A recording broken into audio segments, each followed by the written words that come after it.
नमस्कार मंडळी मित्रांनो, महाराष्ट्र शासन यांच्यामार्फत नागपूर महानगरपालिकेच्या स्थापनेवरील गट क स्वराज्यातील सर्व सेवा रिक्त पदांची ठिकाणी जाहिरात प्रसिद्ध करण्यात आली होती। यामध्ये मित्रांनो तुम्हाला गट क मधील 174 जागी तुम्हाला पदभरती करण्यात येणार होती। यासाठी मित्रांनो तुम्हाला एक वेळापत्रक हे जाहीर करण्यात आले आहे। त्यासंबंधी संपूर्ण माहिती आपण आजच्या व्हिडिओमध्ये आपण पाहणार आहोत। तर व्हिडिओ नक्की शेवटपर्यंत पहा। व्हिडिओला लाईक करा, शेअर करा, कमेंट करा। असाही नवीन पाहण्यासाठी चॅनलला सबस्क्राईब करून बेल नक्की दाबा। आजचा हा सुरू करूया।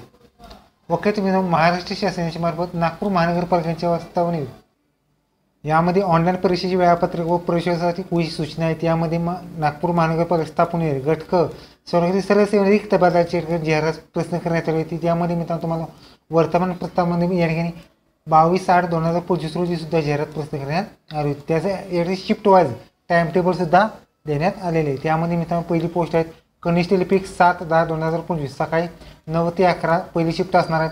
ह्या सगळ्या डिटेल्समध्ये तुम्हाला पहिली शिफ्ट आणि दुसरी तिसरी शिफ्ट असणार आहे। पुढची पोस्ट आहे लेखापाल रोखपाल। यासाठी मित्रांनो तुम्हाला 7/10/2025 रोजी एक्झाम असणार आहे।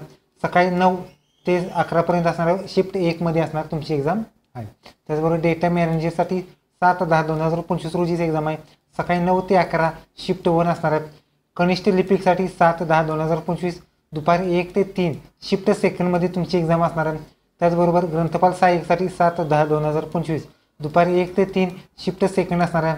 त्याचबरोबर कनिष्ठ लिपिकसाठी दिनांक 7/10/2025 रोजी सायंकाळी 5 ते 7 वाजेपर्यंत तुम्ही या ठिकाणी शिफ्ट 3 मध्ये तुमची एक्झाम असणार आहे।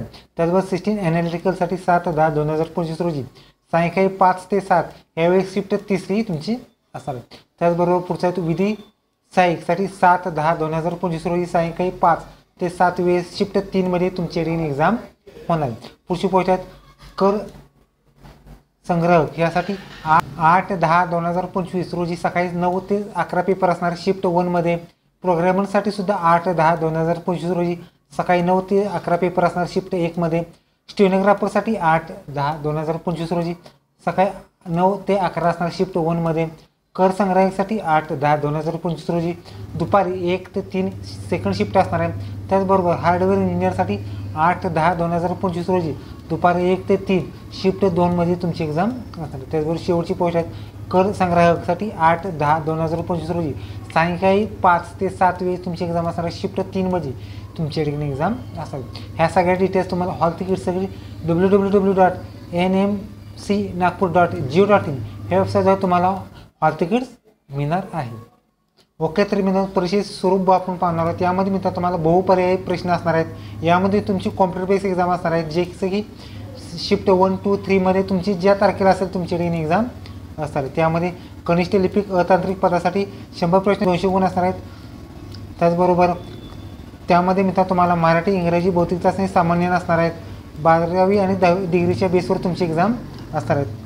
त्याचबरोबर पुढच्या तो विधी सहाय्यक तांत्रिक ह्यासाठी मित्रांनो तुम्हाला मराठी, इंग्रजी, बौद्धिमत्ता चाचणी आणि सामान्य ह्यासाठी मित्रांनो तुम्हाला 60 प्रश्न असणार आहेत, 120 गुण असणार आहेत। त्याचबरोबर तांत्रिक मध्ये इंग्लिश मधून प्रश्न असणार आहेत, 40 प्रश्न असणार आहेत, 80 गुण अशी 200 मार्काची एक्झाम असणार आहेत। पुढचा तो कर संग्रह अतांत्रिक ह्यासाठी मित्रांनो तुम्हाला मराठी, इंग्रजी, बौद्धिक चाचणी सामान्य यासाठी मित्रांनो 100 प्रश्न 200 गुणाची एक्झाम असणार आहे। पुढची पोस्ट आहे ग्रंथालय सहाय्यक अतांत्रिक यासाठी मित्रांनो सेम तोच फॉर्मॅट आहे। प्रोग्रामरसाठी सुद्धा मित्रांनो तुम्हाला सामान्य, मराठी, इंग्रजी, भौतिक चाचणी सामान्य ह्यासाठी 60 प्रश्न 120 गुण असणार आहेत। आणि तांत्रिकसाठी मित्रांनो तुम्हाला 40 प्रश्न 80 गुण अशी मित्रांनो तुम्हाला 200 मार्काची एक्झाम असणार आहे। त्याचबरोबर सेम तोच फॉर्मॅट आणि स्टेनोग्राफर ह्या पदासाठी असणार आहेत। आणि लोकपाल ह्यासाठी मित्रांनो तुम्हाला अतांत्रिक पोस्ट आहेत, 100 प्रश्न 200 मार्काची एक्झाम असणार आहे। सिस्टीम ॲनालिटिकलसाठी मित्रांनो तुम्हाला 60, 120 आणि तांत्रिक 80, 40-80चा तुम्हाला फॉर्मॅट असणार आहे। अशी एकूण 200 गुणाची तुमची एक्झाम असणार। त्याचबरोबर हार्डवेअर इंजिनिअरसाठी मित्रांनो तुम्हाला 60 प्रश्न 120 गुण असणार आहे। त्याचबरोबर तांत्रिकमध्ये 40 प्रश्न 80 गुण अशी 200 गुणाची एक्झाम असणार आहेत। आणि शेवटची या ठिकाणी तुम्हाला डेटा एंट्री ऑपरेटर ह्यासाठी जे मराठी, बौद्धिमत्ता चाचणी वगैरे असतात त्यासाठी 60 प्रश्न 120 गुण असणार आहेत। आणि तांत्रिकसाठी 80 गुण म्हणजे 40 प्रश्न 80 गुण अशी 200 गुणाची तुमची एक्झाम असणार। ह्यासाठी मित्रांनो तुम्हाला निगेटिव्ह मार्किंग सुद्धा असणार, जसं की या ठिकाणी TCSद्वारे निगेटिव्ह मार्किंग आणि नॉर्मलायझेशन प्रोसेस सुद्धा असणार आहे। ओके, तर हे तुम्हाला टाइम टेबल या ठिकाणी नागपूर महानगरपालिकेचं व्हिडिओ कसा लाईक करा, शेअर करा, कमेंट करा। धन्यवाद. जय हिंद, जय महाराष्ट्र.